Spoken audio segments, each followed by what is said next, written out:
नमस्कार, मैं हरि, आप देख रहे हैं डिजिटल न्यूज झारखंड। आज जानते हैं झारखंड के प्रमुख खबरों के बारे में। इससे पहले छोटी सी निवेदन की वीडियो को एक लाइक अवश्य कर दें। आपका लाइक करना ही हमारा मेहनत का फल होता है। तो चलिए शुरू करते हैं आज की पहली और बड़ी खबर से। झारखंड में 26,001 शिक्षकों की भर्ती 8 अगस्त यानी कल से आवेदन शुरू। दरअसल बता दें, झारखंड कर्मचारी चयन आयोग जेएसएससी की ओर से होने वाली 26,001 शिक्षकों की भर्ती के लिए कल 8 अगस्त से आवेदन कर पाएंगे। उम्मीदवार ऑनलाइन आवेदन jssc.nic.in पर आवेदन कर सकेंगे। आपको बता दें, 1 महीने तक आवेदन प्रक्रिया शुरू रहेगी। इसके बाद 7 सितंबर को आवेदन समाप्त हो जाएंगे। इन पदों पर नियुक्ति झारखंड प्रारंभिक शिक्षक संयुक्त प्रतियोगिता परीक्षा 2023 के माध्यम से होगी।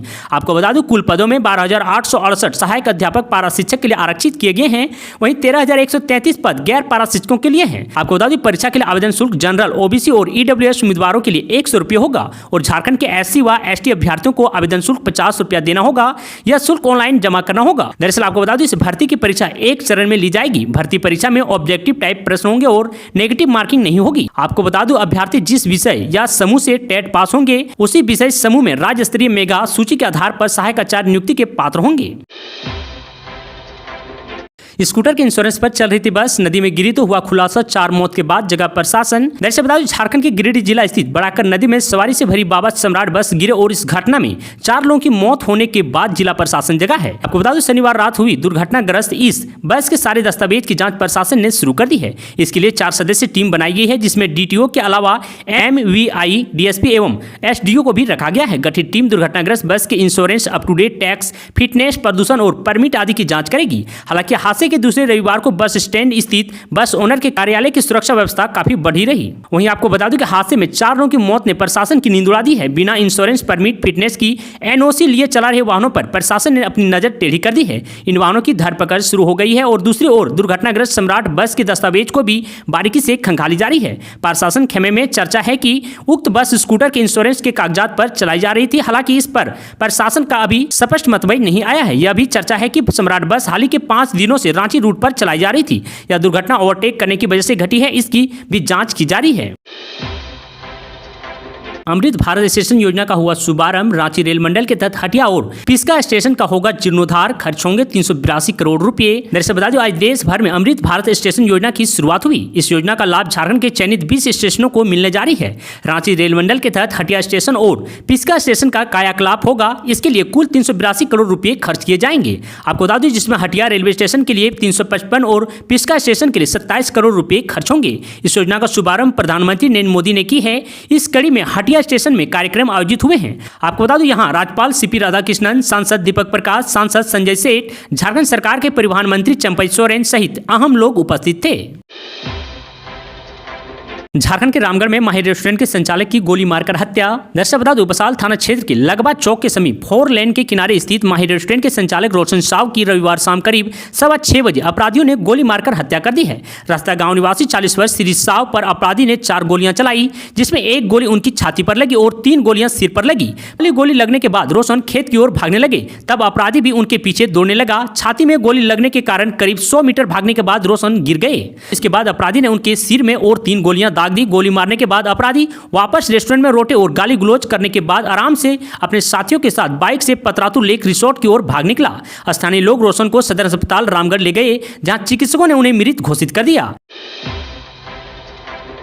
झारखंड में हर घर तिरंगा अभियान की शुरुआत पूर्व सीएम रघुवर दास ने की। 15 अगस्त को घरों में तिरंगा लगाने की अपील। दरअसल बता दें, बीजेपी के राष्ट्रीय उपाध्यक्ष व पूर्व सीएम रघुवर दास ने रविवार को प्रधानमंत्री नरेंद्र मोदी के यहाँ पर हर घर तिरंगा अभियान की शुरुआत की। उन्होंने युवा को झंडा प्रदान करते हुए कहा कि 15 अगस्त को अपने घरों व प्रतिष्ठानों पर तिरंगा अवश्य लगाएं। साथ ही इस अभियान में लोगों को जोड़ें और उन्हें तिरंगा लगाने के लिए प्रेरित करें। उन्होंने कहा कि तिरंगा हमारी आन शान बान है। इस अभियान से लोगों में राष्ट्रीयता की भावना और प्रगाढ़ होगी। हमें आजादी के लिए लड़ने का अवसर तो नहीं मिला, लेकिन देश के लिए कुछ करने का अवसर अवश्य मिला है।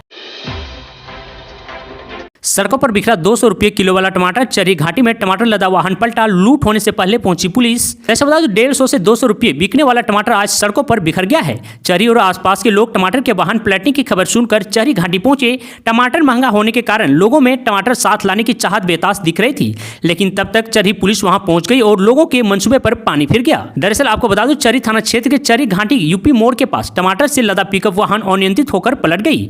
एनएच पर वाहन में लदे टमाटर सड़क पर बिखर गया। आपको बता दो टमाटर लदा वाहन बिहार से रांची जा रहा था। संयोग अच्छा रहा कि वाहन के चालक और टमाटर व्यापारी बाल बाल बच गए हैं। एक्सीडेंट की सूचना पुलिस को दी गई। सड़क पर टमाटर बिखरा देख सड़क पर चलने वाले लोग लूटने का प्रयास कर रहे थे, लेकिन तब तक चरही थाने की पुलिस पहुंच गई और लोग टमाटर पर हाथ साफ नहीं कर पाए। आपको बता दो टमाटर लदे पिकअप वाहन का नंबर है JH10BM 9589 है। धनबाद में 13 अगस्त को निकाली जाएगी भव्य तिरंगा यात्रा, 300 से अधिक लोग होंगे शामिल। दरअसल बता दूं स्वतंत्रता दिवस से 2 दिन पूर्व 13 अगस्त को धनबाद शहर में 25 किलोमीटर की तिरंगा यात्रा निकाली जाएगी। यात्रा में देश प्रेम के साथ साथ देश भर की खुशहाली की मंगल कामना की जाएगी। इसका आयोजन Rajendra park new town hall परिसर में राइजिंग चैरिटेबल सोसाइटी एवं ट्रस्ट की ओर से किया जा रहा है। आपको बता दें सोसाइटी के राज सिन्हा ने बताया कि 13 अगस्त को होने वाली तिरंगा यात्रा से संबंधित विषयों पर सभी सदस्यों से चर्चा की गई। यात्रा में 300 से अधिक सोसाइटी के सदस्य शहर के लोग शामिल होंगे। पूरी यात्रा के दौरान देशभक्ति गीत बजता रहेगा। आपको बता दूं 13 अगस्त की सुबह 7 बजे rising Chowk Shaheed Randhir Verma park golf ground gate से यात्रा शुरू होगी। यात्रा में सभी सदस्यों के लिए हेलमेट पहनना अनिवार्य किया गया है। साथ ही सफेद रंग की टी-शर्ट होनी चाहिए। यात्रा शांति और भव्य ढंग से पूर्ण करना है। आदिवासी हमारे साथ हैं, भाजपा भ्रम फैला रही है। सीएम हेमंत सोरेन से मुलाकात के बाद इरफान अंसारी ने क्या दावा। दरअसल बता दो आदिवासी समुदाय को लेकर अपने ताजा बयान को लेकर विवादों में आए जामताड़ा के कांग्रेस विधायक डॉक्टर इरफान अंसारी ने दावा किया है कि आदिवासी राज्य में सत्तारूढ़ गठबंधन के साथ है। उन्होंने कहा कि आदिवासी को अगर उन्हें किडनी की जरूरत पड़ी तो वे देंगे। उन्होंने कहा कि भाजपा तिकड़म में जुटी है और भ्रम फैला रही है। आदिवासी इनके झांसे में आने वाले नहीं है। आपको बता दो मुख्यमंत्री हेमंत सोरेन से मुलाकात कर कांग्रेस विधायक ने उन्हें वस्तु स्थिति से अवगत कराया है। साथ ही आदिवासियों पर दिए गए बयान को तोड़ मरोड़ कर पेश करने के बारे में मुख्यमंत्री हेमंत सोरेन जानकारी दी। इरफान अंसारी ने बताया कि उन्होंने बाबूलाल मरांडी पर टिप्पणी की थी, लेकिन इन लोगों ने वीडियो को काट कर छांट कर प्रसारित किया।